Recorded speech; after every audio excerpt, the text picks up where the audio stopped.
क्या होगा? हाउ अकेले वन के भीतर चला गए हो तब भय ना लगो। अब हमारे साथ है तो भयभीत हो रहे हो। हाउ मैया हाउ। चिंता मत ही कर लल्ला, कोई हाउ ना है। हाउ हो तो ही ना है।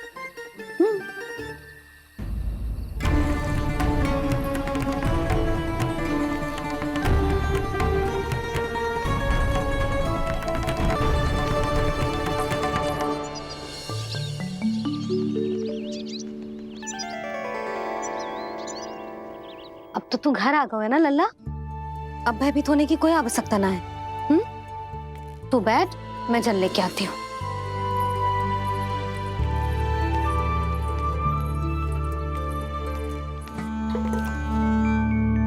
प्रभु को भय कैसे लग सकता है?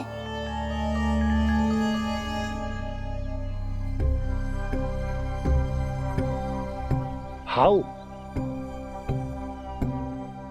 तुमने कान्हा को वन में जाने से रोकने के लिए ये उपाय निकाला? मुझे ना पता था जी कि जे इतना भयभीत हो जाएगा। बालकों को भयभीत करने का ये तरीका सही ना है यशोदा। यदि एक बार उनके मन में ये भय बैठ गई तो उनका आत्मविश्वास खो जाता है और जीवन में कछु भी कार्य करने से पहले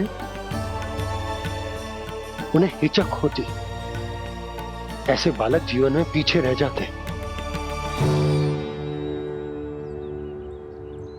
मैया बाबा होने के नाते ये हमारा दायित्व है कि अगर उनके मन में किसी भी प्रकार का भय है तो हम उस भय को निकालें और उन्हें वीर बनाएं। उन्हें संसार का सामना करना सिखाएं। अब तो समझ गई ना जी, अपनी भूल सुधारूंगी मैं। कैसे? आप हाउ से कैसे भयभीत हो सकते हैं प्रभु? आप तो सभी के भय मिटाते हैं।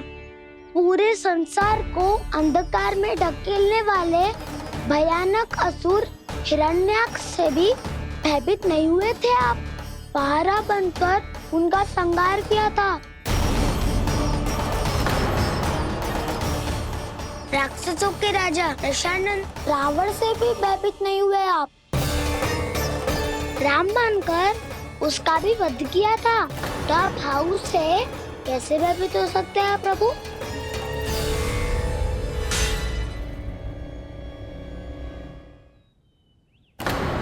मुझे बचाने का स्थान पर फिर से फंसा दिया दाऊ। बलराम ने तो प्रभु का पूरा रहस्य उजागर कर दिया। अब यशोदा क्या करेगी?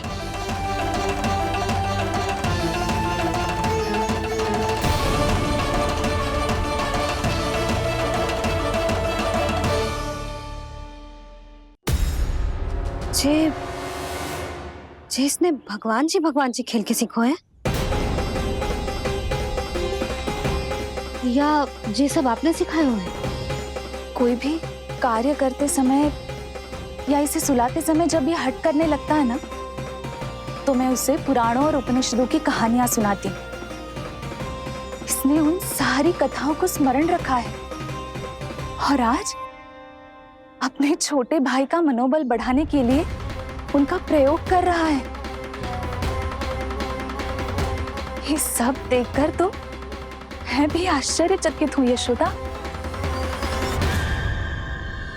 बाल बाल बज गए दाऊ।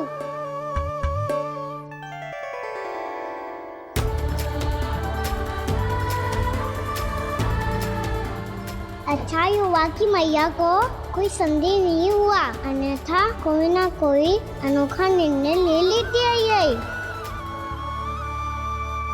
मुझे समझ में आ गया है मुझे क्या करना है।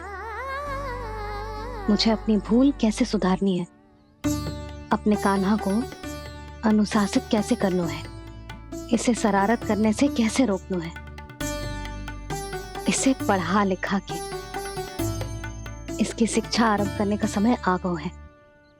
अरे मैया बिना अभी तो कछु और सिखाना है मुझे।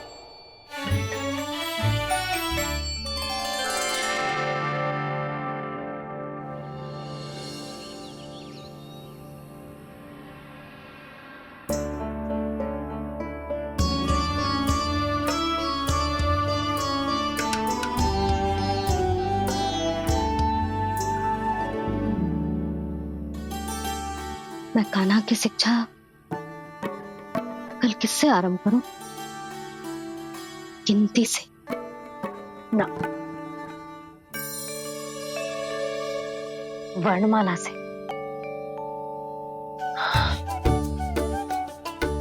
हाँ, कल मैं इसे स्वर सिखाऊंगी। आ आ ई उ ऊ। योजना कल सुबह बना लेना यशोदा, सो जाओ अभी।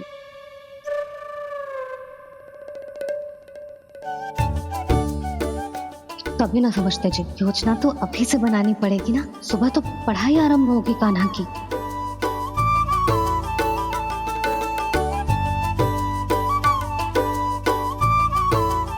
यो कर लो बात, अब गोपालक कब बनूंगा मैं और कैसे?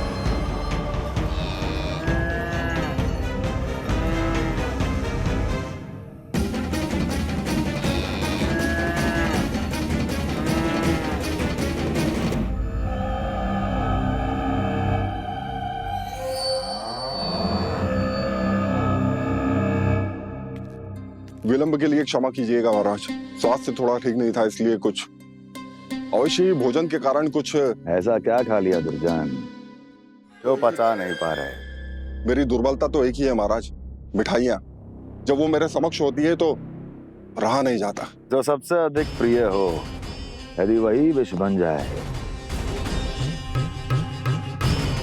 तो खुद की रक्षा करना कठिन हो जाता है दुर्जन। सही कहा महाराज, आगे से स्मरण।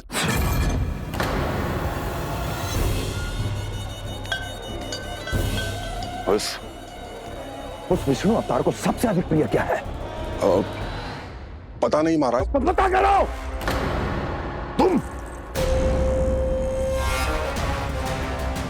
तुम जाओ मेरा गुप्तचर बन के वृंदावन और पता करो इस विष्णु अवतार को सबसे अधिक प्रिय क्या है।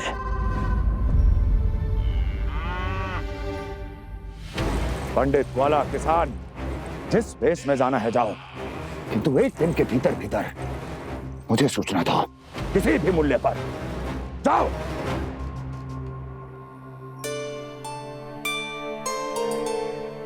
क्या होगा तुम सबको?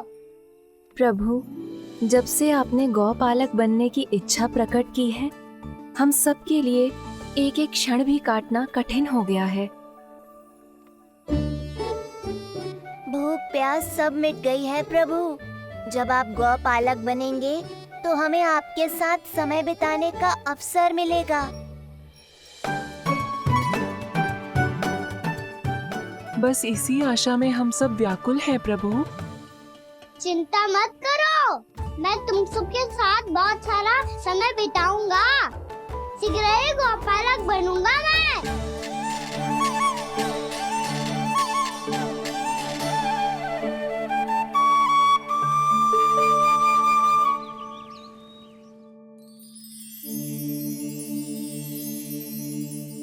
आ आ ई ओ ओ। क्या हो गया यशोदा?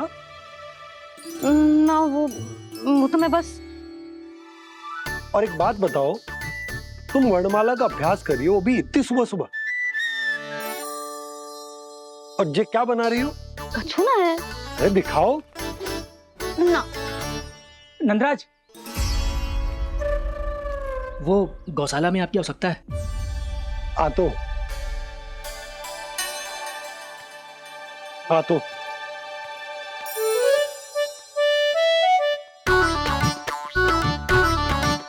इससे पहले कि कान्हा उठ जाए, मैं से सभी तैयारियां कर लेती हूँ।